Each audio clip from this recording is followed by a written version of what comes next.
News 8 continues now.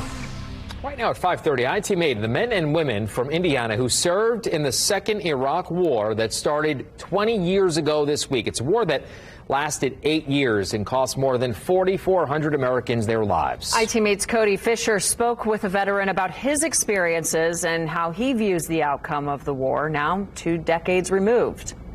The veteran I spoke with served as a medic and a nurse in the Indiana National Guard. He was in Baghdad for 10 months.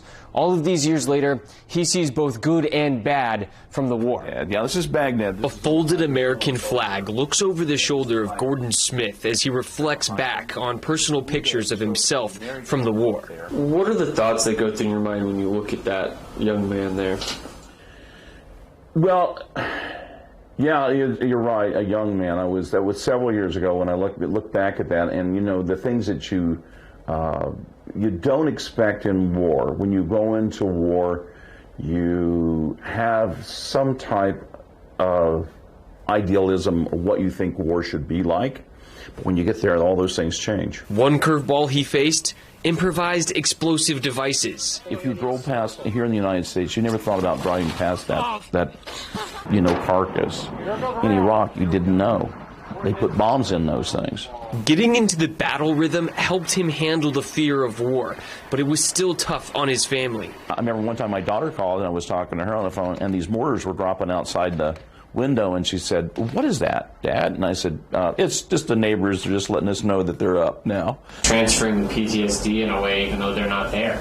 Exactly right, and that's associated PTSD. An unknown of war Smith wasn't expecting to deal with years later was burn pits, which have been linked to causing cancer in thousands of veterans who served. Not only the Americans, I mean, yeah, we had our small burn pits, but most of the stuff that was out there that was burning was stuff that the Iraqis were burning.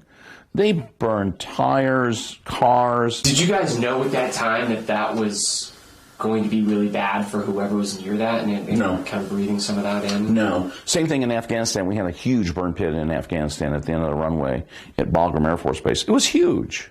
It was like a couple blocks, and they were just dumping everything and anything in there and burning it. And you never knew what there was burning in there. You just knew that you could smell smoke, you know, pretty much all the time. Looking back on some of the things, should we have taken precautions maybe more so? Yeah, maybe there were some things that we needed to look at a little closer. For Smith, hindsight on the war is 2020, including the reason the U.S. invaded Iraq to begin with: weapons of mass destruction. At this point, it's pretty much settled that there weren't weapons of mass destruction.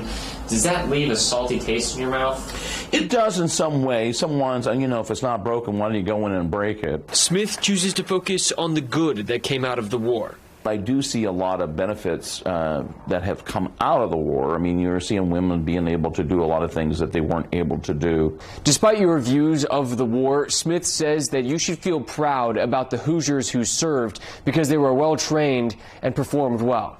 Reporting in Indianapolis, Cody Fisher, Wish TV, I-Team 8.